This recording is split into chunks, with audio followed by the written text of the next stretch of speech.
Hey there, and welcome to the Weekend Experience. This weekend, we're exploring the Rainbow River near Ocala, Florida. When last we were here, we were visiting Three Sisters Springs to see the manatees. By pure chance, we stopped at Swampy's for lunch that day. Little did we know that Swampy's would be the inspiration for our latest adventure. Swampy's has a great view of the river, and it's a popular stop for people tubing down the river. It was a cold day that day, but the river looked like a ton of fun.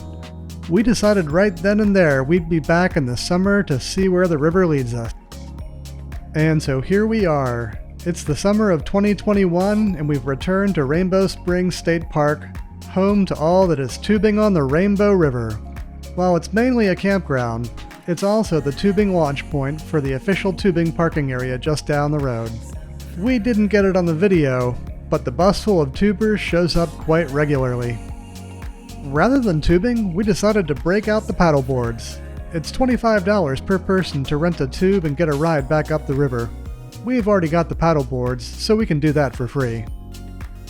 The "Watch out for alligators" sign doesn't inspire confidence. We'll just have to hope that they don't care for the taste of paddleboards. It's scorching hot out today.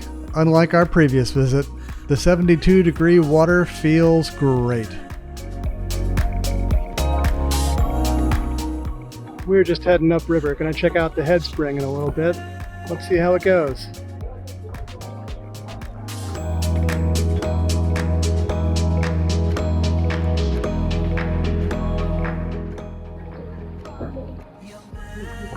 Water's pretty clear. I was thinking it might be a little bit more clear, but it is beautiful. Rather than heading down the river with all the tubers, we decided to take the paddleboards about 1.5 miles upriver to the Headspring. Even without all the tubers in the river, it's still quite crowded with both kayakers and boats. We passed so many boats anchored along the sides of the river. It's a perfect place to just stop and enjoy the afternoon. Believe it or not, there's a water taxi party barge that goes up and down the river. This trip, it looks like it just had some divers on board. Well, it looks like we made it to the Headsprings. As you can see, it's pretty busy up here, but let me tell you, the water is pretty refreshing. It's a balmy 72 degrees, but it's got to be like a 90-degree day out. So, we're looking forward to getting in a little bit. From what we've heard talking to other people on the river, it can be quite hard to find parking at the state park if you're not camping. The park entrance fills up right after park opening. It turns out that having a campsite is really one of the better ways to see the river, even if you aren't camping. The Headspring water is perfectly clear. One of the swimmers suggested that we trade access to the swimming area for the use of our paddleboards for a bit. We declined, but probably should have taken him up on the offer. It was only later on that we found out that it's really hard to get parking at the Headspring, and there's no swimming in the park itself. That means that the last couple of 100 yards of the river are only swimmable in the fenced-off area. I'm not sure if you can see it on camera, but there are fish swimming all around us. The trip back down the river is much easier. You don't realize just how much work it is going upriver until you can just coast the whole way back.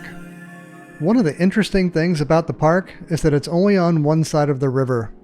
The other side of the river is filled with beautiful houses that go right up to the water. The river itself is only in the park for the last few 100 yards before the Headspring. If you're enjoying the video, I'd really appreciate a like and a subscribe. It really does make a difference. As we head down the river, I can't help but wonder why there aren't more people out here. This is a perfect summer day on the water. Maybe people just don't know about it, or they're all out tubing.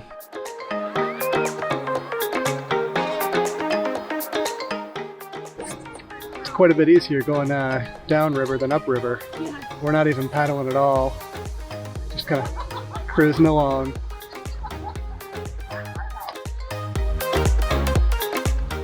For a time, we just cool off in the water and drift along with our paddleboards.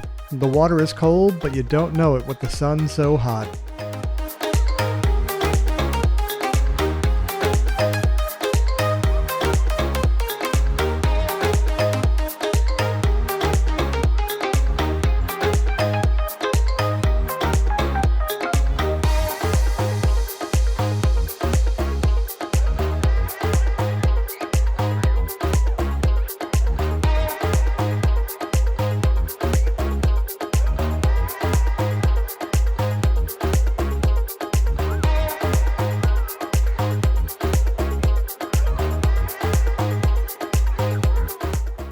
And with that, our day on the river comes to a close. It's time to pack up and hit the road. A trip on the river wouldn't be complete, though, without a meal to celebrate our day on the water. This time we're off to Origins, home of the best wings on the Gulf Coast.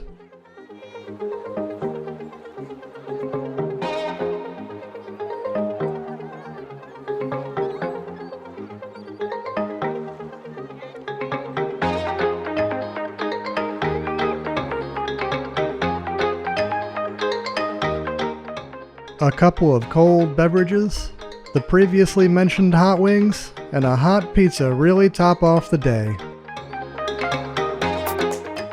And that's the end of the weekend. We'll catch you next time here at the Weekend Experience.